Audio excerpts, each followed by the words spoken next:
അസ്സലാമലൈക്കും വറഹ്മത്തുള്ളാഹി വബറകാതുഹു. എൻ്റെ കുഞ്ഞു വീഡിയോയിലേക്ക് എല്ലാവർക്കും സ്വാഗതം. പിന്നെ എന്നെപ്പറ്റി എല്ലാവരും മെസ്സഞ്ചറിൽ വന്ന് ചോദിക്കുന്നുണ്ട്, വീട് എവിടെയാണ്, എൻ്റെ ജോലി എന്താണ്, മക്കൾ എത്രയുണ്ടെന്നൊക്കെ അങ്ങനെ ഒരുപാട് ചോദ്യങ്ങൾ. ഇതാണ് എൻ്റെ കുഞ്ഞു വീട്. ആ വീട് വാടകയാണ്. ആ വീട് കണ്ടിട്ട് ആരും ഇതാവുന്നു. കാരണം എന്ന് വെച്ചാൽ എൻ്റെ വീടാണ് അത്രയും വലിയ വീട്. ഒരിക്കലും എൻ്റെ വീടല്ല അത്. ഞാൻ വാടകയ്ക്ക്. കാരണം ഞാൻ ഇപ്പോൾ ഒരു കല്യാണാവശ്യത്തിന് വേണ്ടിയും ഒരു ഉമ്മാക്ക് പെട്ടെന്ന് ബ്ലോക്ക് വന്ന് അങ്ങനെ നമുക്ക് അത്യാവശ്യത്തിന് വേണ്ടി വീട്ടിൽ കണ്ടില്ലേ, ഒരു പണിയും കഴിഞ്ഞിട്ടില്ല. കാരണം ജനലൊക്കെ പോയി കിടക്കുന്നു. ജനല മറ്റുള്ള കാര്യങ്ങൾ ഒരു പണി നമുക്ക് ചെയ്യാനുള്ള ഇതുണ്ടായില്ല. ഓരോ കാര്യങ്ങൾ ഓരോന്ന് മാറി മാറി വന്നുകൊണ്ടിരിക്കണവരാണ്. നമുക്കൊന്നും ചെയ്യാനുള്ളത് ഇപ്പോഴും ചെയ്യാൻ നിവൃത്തിയില്ല. അപ്പോൾ എനിക്ക് എത്ര മക്കളുണ്ടെന്ന് ഞാൻ പറയാം. എനിക്ക് ശരിക്കും പറഞ്ഞാൽ 3 മക്കൾ. അത് ഒരെണ്ണം ഇത്തയുടെ മോനാണ്.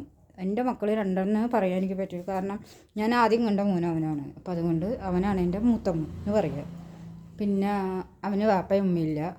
ഉമ്മ ഇപ്പോൾ ഈ അടുത്താണ് മരിച്ചത്. വാപ്പ മരിച്ചിട്ട് പിന്നെ പ്രഗ്നൻ്റ് ആയിരിക്കുന്നതാണ് മരിച്ചതാണ്.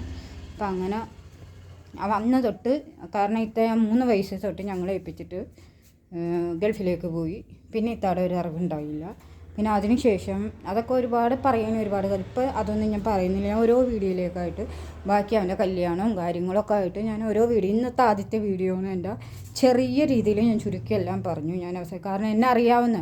പിന്നെ എൻ്റെ ജോലി എന്ന് പറഞ്ഞാൽ ഞാൻ 10 വരെ പഠിച്ച ഒരു വ്യക്തിയാണ്. പിന്നെ എനിക്ക് എൻ്റെ എക്സ്പീരിയൻസ് അനുസരിച്ച് ഞാൻ ഒത്തിരി ഹോസ്പിറ്റലിൽ വർക്ക് ചെയ്തിട്ടുണ്ട്. അതെന്ന് വെച്ചാൽ ഞാൻ ഒരു 2002 മുതൽ 1999 എൻ്റെ കല്യാണം കഴിഞ്ഞു. അന്ന് തുടങ്ങി 2002 മുതൽ ഞാൻ ഹോം നേഴ്സായിട്ട് പല സ്ഥലത്തും, അത് ഫിസിയോതെറാപ്പി, ഡയാലിസിസ്, അങ്ങനെ വാട്ടർ ഡയാലിസിസ്, അങ്ങനെ ഒരുപാട് കാര്യങ്ങൾ ഞാൻ ചെയ്തുകൊണ്ടിരുന്ന വ്യക്തി. അങ്ങനെ എനിക്ക് എക്സ്പീരിയൻസിലൂടെ കിട്ടിയൊരു ഇതാണ്. അപ്പോൾ അതുകൊണ്ട് ഞാൻ എന്ത് വർക്കും ഒരു ഹോസ്പിറ്റലിൽ ICUവിൽ കിടക്കുന്ന ഒരു രോഗിനെ ഓക്സിജൻ കൊടുക്കാനോ മറ്റുള്ള എന്ത് വർക്കും എനിക്ക് ചെയ്യാനുള്ള എക്സ്പീരിയൻസ് ഉണ്ട്. അപ്പോൾ ഞാൻ ഒരുപാട് ഹോസ്പിറ്റലിൽ നിൽക്കണം. അവരെ ഫിസിയോതെറാപ്പിക്ക് ആരെങ്കിലും ഹോസ്പിറ്റലിൽ അഡ്മിറ്റായി വീട്ടിൽ പോയി ചെയ്യേണ്ടവരെ ഞാൻ വീട്ടിൽ പോയി ചെയ്യും. അപ്പോൾ ഹോം നേഴ്സെന്നും പറയാൻ പറ്റില്ല, നേഴ്സിനും പറയാൻ പറ്റില്ല.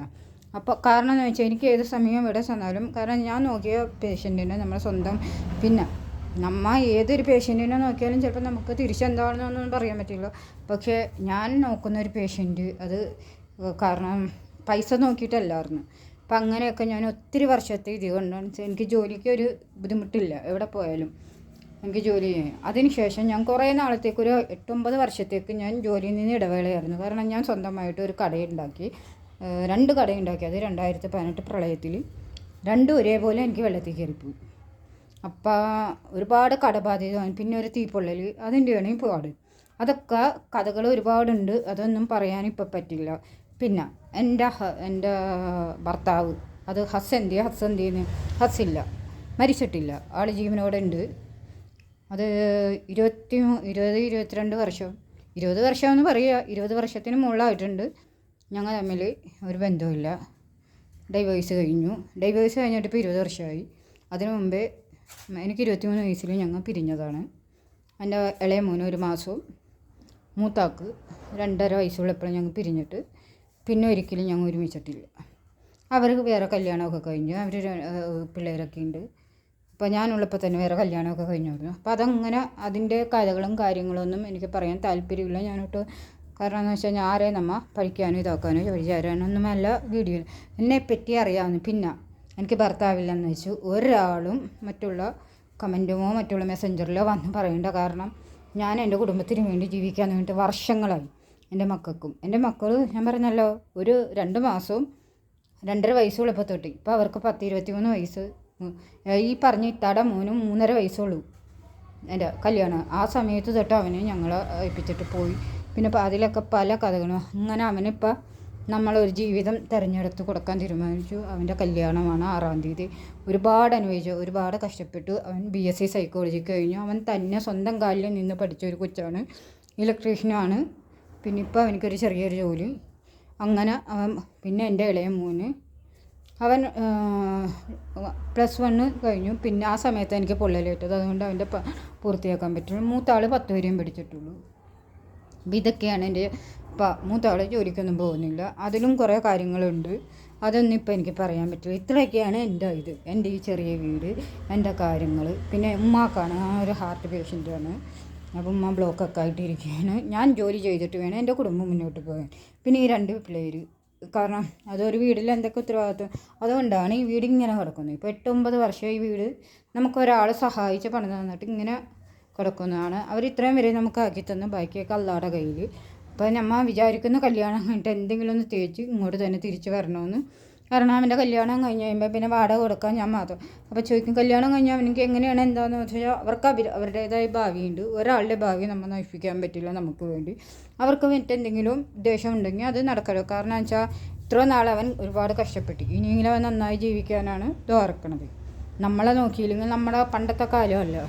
ഇപ്പം ഞാൻ എൻ്റെ ഉമ്മച്ചീനെയും അപ്പച്ചയ്ക്കും വേണ്ടിയിട്ട് ജീവിച്ചു. അപ്പോൾ ഇപ്പോഴും അവർക്ക് വേണ്ടി അവർ കഴിഞ്ഞിട്ടുള്ളൂ എനിക്ക് പറ്റും. പക്ഷേ എല്ലാവരും അങ്ങനെ ആണെന്നില്ല. അപ്പോൾ അവനിക്ക് ഉമ്മാടെ വാപ്പാടെ സ്നേഹം കൊടുത്തേക്കാൻ ഞങ്ങേനു. ഉമ്മാടെ വാപ്പാടും ചെറുപ്രായത്തിൽ സ്നേഹം കിട്ടാത്തത്. അപ്പോൾ അവർക്കൊരു ജീവിതം നല്ല രീതിയിൽ ജീവിക്കാൻ കിട്ടുന്നത് ഇനിയായിരിക്കുള്ളൂ. ഇനി അധികം 30 വയസ്സായവന്. അപ്പോൾ അവൻ രക്ഷപ്പെടുക എന്നുള്ളൊരു പ്രാർത്ഥന മാത്രമേ ഉള്ളൂ. കാരണം വെച്ചാൽ അള്ളാഹു അവന് നല്ലൊരു ജീവിതം നൽകട്ടെ. കാരണം അവൻ്റെ ഉമ്മയെ ഖബറിലിരുന്ന് അതുകൊണ്ട് സന്തോഷിക്കട്ടെ. എത്രയൊക്കെ പറയാൻ പറ്റും. ഉമ്മാക്കൊന്നും എനിക്ക് വേണ്ടി ചെയ്യാൻ പറ്റിയിട്ടില്ല മരിക്കും മുമ്പ്. അപ്പോൾ അതൊക്കെ കാരണം ചിത്ത വേറൊരു കല്യാണം കഴിഞ്ഞിട്ട് ഒരു അറിവൊന്നും ഉണ്ടായില്ലായിരുന്നു. പിന്നെ കുറേ കഴിഞ്ഞ് ഒരു വർഷത്തിന് മുമ്പാണ് ഇത്തട അറിവ് വന്നത്. അപ്പോൾ ഇത്ത മരണത്തിലേക്ക് പോയി. അവനെ തിരിച്ചു വന്ന് അവൻ ശരിക്കും പറഞ്ഞാൽ 3 വയസ്സിന് ശേഷം ഇത്താനെ മരിച്ച മട്ട കണ്ടിട്ടുള്ളൂ. അപ്പം അങ്ങനെയൊക്കെ അപ്പം അവനെ ഞമ്മയാണ് വളർത്തി വലുതാക്കിയതും. അവന് ഉമ്മ എന്ന് പറയാനായിട്ട് ഞാൻ, പിന്നെ വല്യമ്മ വലിപ്പ അങ്ങനെയൊക്കെ എല്ലാവരുമാണ് അവന് ഇത്ര അവസരത്തിലായി. പിന്നെ മാമ ആങ്ങളെന്ന് പറയാം. ഞങ്ങൾ 3 മക്കളാണ്. ഏറ്റവും ഇളയ ആളാണ് ഞാൻ. പിന്നെ ഒരാങ്ങളയുണ്ട്. ആങ്ങളൊക്കെ പ്രാരാബ്ദങ്ങളൊക്കെ ഉള്ളതാണ്. അപ്പോൾ അതുകൊണ്ട് അവരെ നമുക്കൊന്നും ഇതില്ല. പക്ഷേ എല്ലാവരും സ്വന്തം കാലിൽ ആങ്ങളെ വയ്യാത്ത ഇരിക്കുന്ന വ്യക്തിയൊക്കെയാണ്. അപ്പോൾ അങ്ങനെയൊക്കെ ഓരോ പ്രശ്നങ്ങളുണ്ട്. ഇതാണ് എൻ്റെ ജീവിതം. ബാക്കി ഇതാണ് ഇത്രയും മാത്രം. പിന്നെ ഇനി അറിയാനുണ്ട് എൻ്റെ വീഡിയോ ഞാൻ അടുത്ത ദിവസം തൊട്ട് എൻ്റെ വീഡിയോ ഓരോ ദിവസത്തെ വീഡിയോകൾ ഞാൻ ഇടും കല്യാണത്തെ പറ്റിയും. ഇതാണ് എൻ്റെ വീട്. എൻ്റെ വീട് എവിടെയെന്ന് ചോദിച്ചത് കൊണ്ട് മാത്രം. ഈ വീട്ടിൽ നിന്ന് പുറത്തിറങ്ങുന്ന തന്നെ റോഡാണ് കേട്ടോ. വേണ്ടോ, റോഡ് സൈഡാണ്. വല്ല ബസ്സുകളൊക്കെ ഒരിക്കലൊക്കെ വല്ല ബ്ലോക്കൊക്കെ ആകുമ്പോൾ അത്ര എറണാകുളം ബസ്സൊക്കെ എന്തെങ്കിലും പോകുള്ളൂ. അല്ലാണ്ട് ഇതിന് നേരെ പോകുമ്പോൾ നേരെ ചെന്നത് എറണാകുളത്തേക്ക് നമ്മുടെ കളമശ്ശേരി ചെന്ന് കയറുക കേട്ടോ. ഇത് നേരെ പൈപ്പ് ലൈൻ റോഡെന്ന് പറയും. ഉണ്ടോ, ഇതാണ് എൻ്റെ വീട് പരിസരം. വീടിൻ്റെ പരിസരത്ത് തന്നെ ഒരു അംഗൻവാടി ഉണ്ട്. എന്താ അപ്പോൾ എൻ്റെ ഈ കൊച്ചു വീടിനെ ലൈക്ക് തരിക. ഈ വീഡിയോ ഇഷ്ടപ്പെട്ടാൽ സബ്സ്ക്രൈബ് ചെയ്യുക, ലൈക്ക് ചെയ്യുക. കാരണം എന്താണെന്ന് വെച്ചാൽ മറ്റുള്ളതൊന്നും പ്രതീക്ഷിച്ചല്ല, എന്നെപ്പറ്റി അറിയാനായിട്ട് ഒരുപാട് പേര് മെസ്സഞ്ചറിൽ വരുന്നുണ്ട്. അപ്പം അതുകൊണ്ടാണ് ഞാൻ അപ്പോൾ എനിക്ക് പിന്നെ അതുകൂടാണ്ട് എനിക്ക് ഇത്രയും സബ്സ്ക്രൈബ് ആക്കി തന്ന എല്ലാവർക്കും ഒരുപാട് നന്ദി. ഞാൻ ഒരിക്കലും പ്രതീക്ഷിച്ചില്ല. ഇപ്പോൾ ലൈക്കൊക്കെ കുറവാണ്. നേരത്തെ എനിക്ക് ഒരു ദുആടെ എന്നും നമുക്ക് ദുആ ഇടുമ്പോൾ ആൾക്കാർ പല രീതിയിൽ ആൾക്കാർ പറയണത്. ദുആ ഇട്ട് കഴിഞ്ഞാൽ പ്രശ്നം. ദുആ ഇട്ട് ഞാൻ പറയും, നീ എന്താ ദുആ മാത്രം ഇടുള്ള എന്ന് പറഞ്ഞൊരു കമൻറ്റ്. പിന്നെ ഒരു ഫോട്ടോ വെച്ച് ഇട്ടാൽ അങ്ങനെയൊക്കെ ഒരുപാട് പ്രശ്നങ്ങൾ. പക്ഷേ ആരെയും നമുക്ക് ബോധിപ്പിച്ചിട്ട് ജീവിക്കാൻ പറ്റില്ലല്ലോ. പിന്നെ എനിക്ക് ഈ ലൈക്കും സബ്സ്ക്രൈബും ഒക്കെ തന്നത് നമ്മുടെ ഈ കാണുന്ന നല്ല നല്ല മനുഷ്യരാണ്. അവർക്ക് ഒരുപാട് നന്ദിയുണ്ട്. ഇതിൽ ചിലവർ മാത്രമുള്ളൂ, അത് നമുക്ക് എല്ലാ വീഡിയോയിലും ഉണ്ടാവില്ല. അതൊന്നും നമുക്ക് കാര്യമാക്കുന്നില്ല. അപ്പോൾ ഇത്രയൊക്കെയാണ് എൻ്റെ കാര്യങ്ങൾ. അപ്പോൾ ഇഷ്ടപ്പെട്ട നിങ്ങൾ എനിക്ക് ഇനിയും സപ്പോർട്ട് ചെയ്യണം. എന്നെക്കുറിച്ച് അറിയാനായിട്ട് മാത്രമാണ് ഞാൻ വീഡിയോ ഇടുന്നത്. ബാക്കിയൊക്കെ ഇൻഷാ അല്ലാഹ്